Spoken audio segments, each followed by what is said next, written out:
ये ठेला है, रिक्शा है, ये मूवेबल इंक्रोचमेंट है, ये इमिडिएटली हट सकता है, बहुत इजीली हट जाता है। लेकिन जो परमानेंट इंक्रोचमेंट है उसको हटाना ज़रूरी है। सपोज़ गवर्नमेंट लैंड पे जो इन्होंने बना लिया वो खाली कराना ज़रूरी है। सरकारी फुटपाथ पे कोई अगर फिजिकल कंस्ट्रक्शन हो गया वो हटाना ज़रूरी है।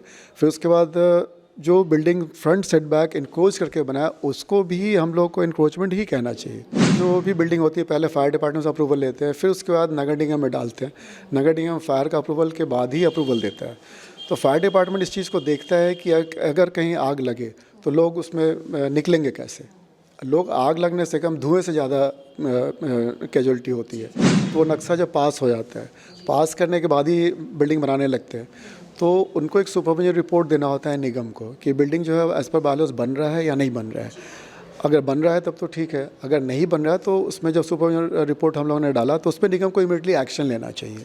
अगर हम मॉल्स की बात करें तो वहाँ हम देखते हैं कि कुछ जगहों पर अंडरग्राउंड पार्किंग में रेस्टोरेंट्स चलाए जा रहे हैं, तो इसके ऊपर आपका अपना जो बिल्डिंग बायलॉज है वो कभी अलाउ नहीं करता। कोई भी हैबिटेबल एक्टिविटी बेसमेंट में अलाउड नहीं होता है, जैसे किचन वचन ये सब चीज़ बिल्कुल अलाउड नहीं है। इवन जनरेटर या पावर पैनल भी रखना अब अलाउड नहीं है उसमें।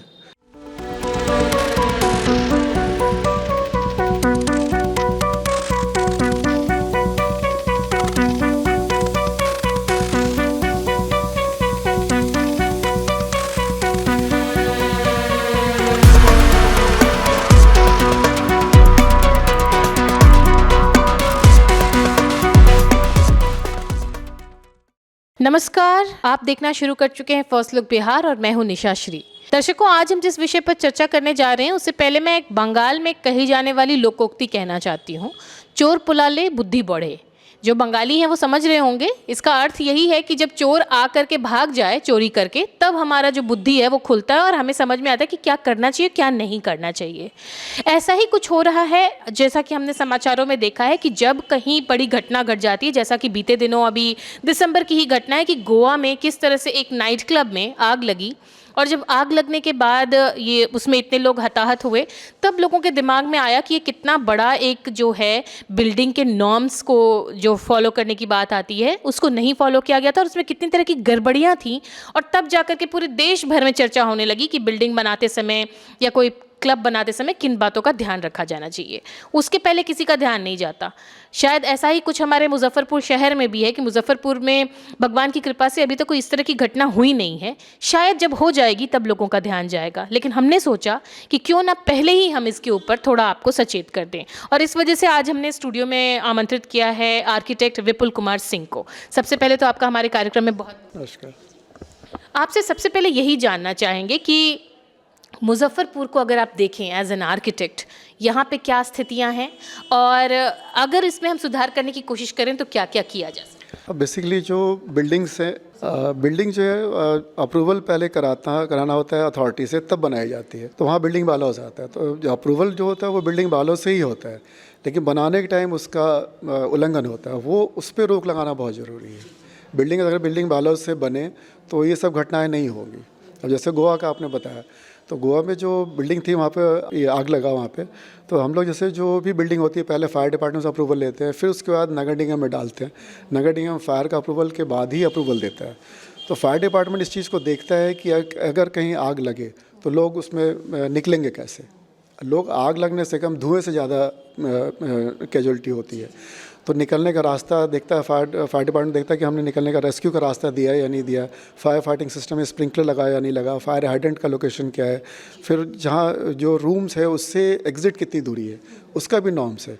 सिर्फ अगर नॉर्म्स को फॉलो करें तो ये सब दुर्घटनाएँ बहुत कम होंगी। तो अगर हम मुजफ्फरपुर को मैंने जैसे कहा कि एक आर्किटेक्ट के नज़रिए से आप देखते हैं, तो यहाँ पे कितने सारी बिल्डिंग संरचनाएं इस तरह की हैं जो आपको लगता है कि इन नॉर्म्स को फॉलो? बहुत कम बिल्डिंग्स ऐसी हैं जो अभी जो बिल्डिंग्स बन रही है, जो मल्टी स्टोरी बन रही है, अपार्टमेंट बन रहे हैं, उसमें तो फॉलो हो रहा है। लेकिन जो पहले की बिल्डिंग्स बनी हुई हैं पहले के बालों से, उसमें ये सब चीज़ें बहुत अनदेखी हुई है। लोगों ने पूरा सेटबैक छोड़ा नहीं, front setback, rear setback, side setback नहीं छोड़ा है। इसमें रेस्क्यू में बहुत दिक्कत हो, इनकेस कभी उसमें भगवान ने कभी कैजुअलिटी होती है तो बहुत मशक्क़त करना होगा लोग को रेस्क्यू करने में। वो एक उस समय पता नहीं क्या होगा। वो उस त्रासदी के लिए कोई तैयार नहीं है, बस भगवान भरोसे बैठे हुए हैं। तो इसमें अगर हम देखें तो इन चीज़ों के ऊपर निगरानी रखने की जिम्मेदारी किसकी है? किसको इन सब चीज़ों के ऊपर ध्यान रखना चाहिए? सबसे पहले तो जो कंसल्टेंट हैं उसके, सपोज़ कोई आर्किटेक्ट या इंजीनियर है, जब डिज़ाइन करते हैं तो वो नक्शा जब पास हो जाता है, पास करने के बाद ही बिल्डिंग बनाने लगते हैं, तो उनको एक सुपरविजन रिपोर्ट देना होता है निगम को कि बिल्डिंग जो है एज़ पर बायलॉज बन रहा है या नहीं बन रहा है। अगर बन रहा है तब तो ठीक है, अगर नहीं बन रहा है तो उसमें जब सुपरविजन रिपोर्ट हम लोगों ने डाला तो उस पर निगम को इमीडिएटली एक्शन लेना चाहिए। तो वो एक्शन अगर नहीं लिया गया तो जो लैंडलॉर्ड हैं वो एक फ्लोर बनाएंगे, 2 फ्लोर बनाएंगे, ऐसे बनाते चले जाएंगे। तो पहले लेवल, फर्स्ट लेवल पर ही रोकना ज़रूरी है नगर निगम को या प्रशासन को। फिर बात आती है एक मेरी कि जैसे आपने नगर निगम की चर्चा की, तो अभी नगर निगम जो है एंटी इंक्रोचमेंट ड्राइव जो है वो पूरे शहर में चला रही है, और इसमें एंटी इंक्रोचमेंट ड्राइव चलती है तो जो जितने भी स्ट्रीट वेंडर्स हैं उनके ऊपर ये ड्राइव चलती है, और फिर एक इल्ज़ाम आता है कि गरीबों के खिलाफ ही ये सारे हो रहे हैं, जो अमीर हैं उनको तो छूने की कोई हिम्मत नहीं करता। इसके ऊपर जो इंक्रोचमेंट जो अभी जो चल रहा है ये बेसिकली ये सब मूवेबल है, ये ठेला है, रिक्शा है, ये मूवेबल इंक्रोचमेंट है, ये इमीडिएटली हट सकता है, बहुत इजीली हट जाता है। लेकिन जो परमानेंट इंक्रोचमेंट है उसको हटाना ज़रूरी है। सपोज़ गवर्नमेंट लैंड पे जो इन्होंने बना लिया वो खाली कराना ज़रूरी है। सरकारी फुटपाथ पे कोई अगर फिज़िकल कंस्ट्रक्शन हो गया वो हटाना ज़रूरी है।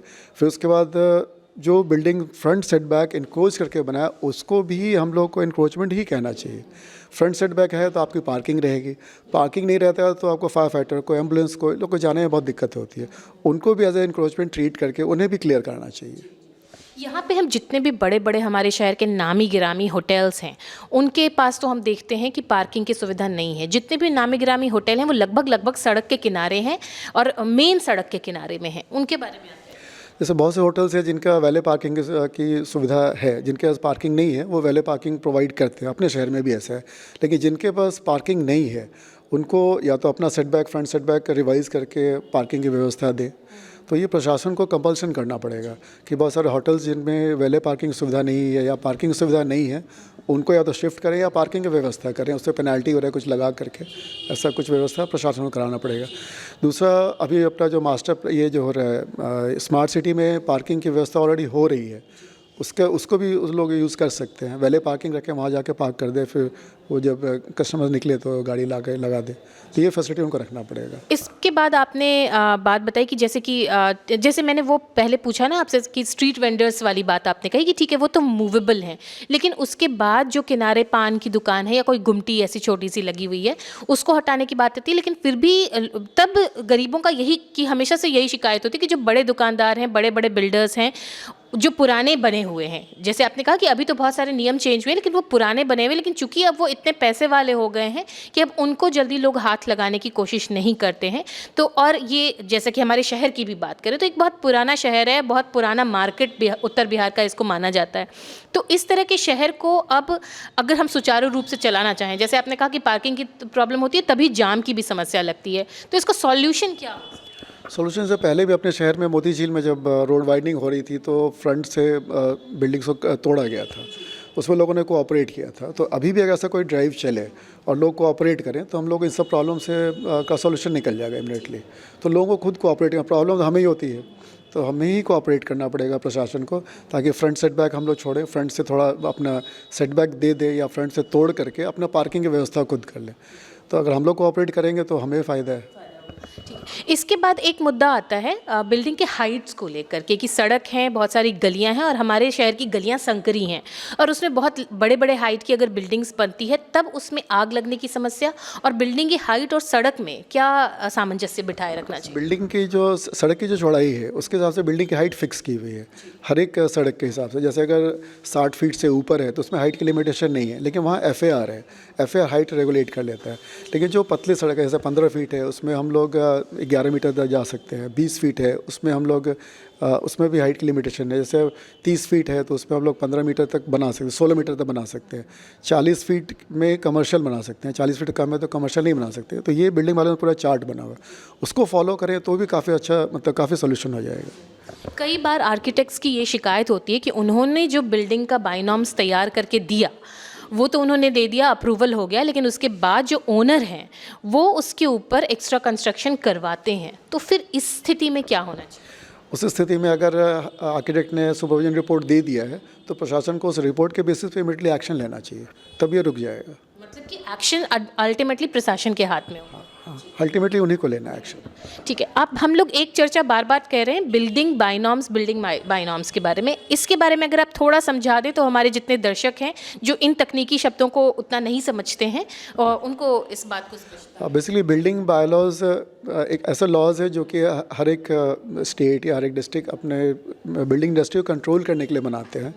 तो उसमें बिल्डिंग को कंट्रोल करना है, उसमें मतलब एग्ज़िट, एंट्री, रोड, पार्किंग, जो लोग उसमें हैं उनकी सेफ्टी, उनके हेल्दी कंडीशंस, ये सारी चीज़ बिल्डिंग वालों से कंट्रोल होती हैं। हैफाजर्ड कंस्ट्रक्शन जो होता है, सपोज प्लॉटिंग करके लोग बना रहे हैं और पतले पतले रोड में जो डेवलपमेंट हो रही है उसको कंट्रोल करने के लिए बिल्डिंग बायलॉज है।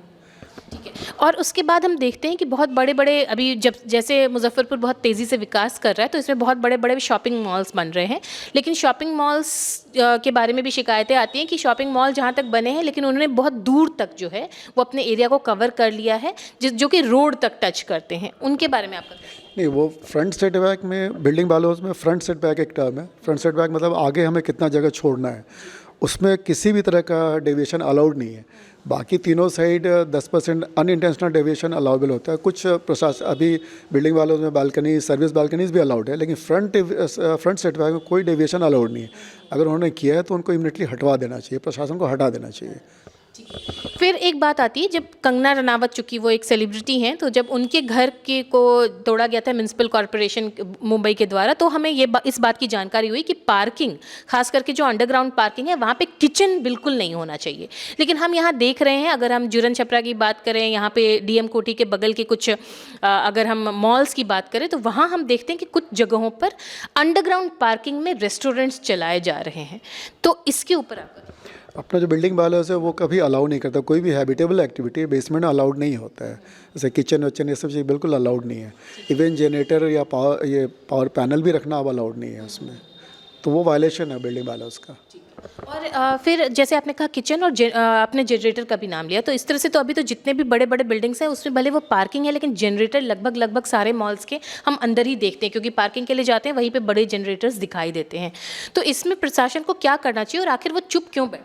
इसमें प्रशासन बिजली विभाग के साथ उसमें एक्शन ले सकता है, उसको हटाना है वहाँ से। आप छत के ऊपर रखिए या आप रियर सेट बैक में रखिए, साइड सेट बैक आपका सफिशिएंट है तो वहाँ भी रख सकते हैं, फ्रंट सेट बैक में रख सकते हैं जनरेटर। आपने एक बड़ी अच्छी बात कही थी कि अगर प्रशासन लगातार इन बिल्डिंग्स को चेक करती रहे तो अच्छा खासा रेवेन्यू जनरेट करेगी, वो क्या बात है? वो है जैसे अगर डेविएशन है, अगर कंट्रोलेबल लिमिट के अंदर में है डेविएशन, तो उस पर लोग एक्स्ट्रा फीस दे करके उसको अलाउ करा सकते हैं, तो वो एक एक्स्ट्रा ये आ जाएगा, रेवेन्यू आ जाएगा। प्लस अभी बिल्डिंग बायलॉज में रिवीजन हुआ है एफआईआर परचेज़ करने का। हमारा अगर सेटबैक बचा हुआ है तो हम एफआईआर परचेज़ कर सकते हैं, इसमें कि हम बिल्डिंग की हाइट बढ़ा सकते हैं, बिल्टअप एरिया बढ़ा सकते हैं, वो भी एक अच्छा रेवेन्यू देगा निगम को। तो इससे अल्टीमेटली प्रशासन को फ़ायदा होगा और जो भी इलीगल कंस्ट्रक्शंस हैं वो भी रुके रहेंगे। हाँ, वो भी रुकेगा और ये लोग को एनकरेज करेगा कि आप अगर थोड़ा बढ़ा के बना रहे हैं, तो लिमिट बनाने के लिए, और अगर बढ़ा के बना रहे हैं विद इन लिमिट तो आप निगम को पेमेंट कर सकते हैं। और इससे फिर निगम को फ़ायदा होगा जिससे कि वो और सर्व कल्याण का कुछ कार्य कर सकते हैं, यही आपका कहना है? हाँ बिल्कुल। हाँ, मैं देख रही हूँ आपके पास एक किताब है और इसमें आप कुछ चार्ट दिखाने की बात कर रहे थे, वो अगर आप हमको बता सकें। ये बिहार बिल्डिंग बायलॉज 2014 में जो आया था उसकी कॉपी है। इसमें हाइट का लिमिटेशन और वो सब एक चार्ट बना हुआ है, ये देख सकते हैं। इसमें सारा रोड के हिसाब से प्लस बिल्डिंग की प्लॉट की लंबाई चौड़ाई के हिसाब से सेटबैक कितना छोड़ना है, वो सारा कुछ डिटेल दिया हुआ है। हम लोग बेसिकली इसी को फॉलो करके बनाते हैं। ना हो तो ये आर्किटेक्ट से संपर्क करके नहीं, आपका नेट पे अवेलेबल है, हाँ वहाँ भी आप देख सकते हो, उससे खुद भी आप चेक कर सकते हैं इसको। इसमें सारा कुछ दिया है, एफआईआर और कवर्ड एरिया और कितना होना चाहिए सब दिया हुआ है इसमें। तो ये तमाम जानकारियाँ थी हमारे शहर में जो भी संरचनाएं बनी हुई हैं उन सबको लेकर। अगर पुरानी संरचनाएं हैं उस पर आप बहुत ज़्यादा अमेंडमेंट नहीं कर सकते हैं तो किस तरह से उसको प्रशासन से संपर्क करके आप उसको सुधार सकते हैं। और प्रशासन की एक बहुत बड़ी जिम्मेदारी बनती है कि वो इन जगहों को चेक करें। इन जगहों को चेक करने से ना केवल वो आने वाली दुर्घटनाओं से बचा सकते हैं बल्कि जो उनसे रेवेन्यू जनरेट हो सकता है उससे अच्छा खासा जो है वो डिपार्टमेंट को फ़ायदा भी होगा इन सभी बातों को। तो इन तमाम जानकारियों को और तकनीकी डिटेल्स को हमारे सामने रखने के लिए विपुल कुमार जी आपका बहुत बहुत थैंक यू। तो इसी के साथ इस चर्चा को यहीं देते हैं विराम, और इसी अपेक्षा के साथ कि प्रशासन सख्त होगा और जो ओनर्स हैं वो भी इन बातों का ध्यान रखेंगे कि किस तरह से वो गलत कर रहे हैं, ना केवल नियमों का उल्लंघन कर रहे हैं बल्कि आने वाली दुर्घटना को आमंत्रण दे रहे हैं। तो इन सारी बातों का ध्यान रखेंगे और इसी तरह से आगे कंस्ट्रक्शंस करवाएंगे अपने घरों में। और अभी के लिए दीजिए इजाज़त। आप देख रहे थे फर्स्ट लुक बिहार। धन्यवाद।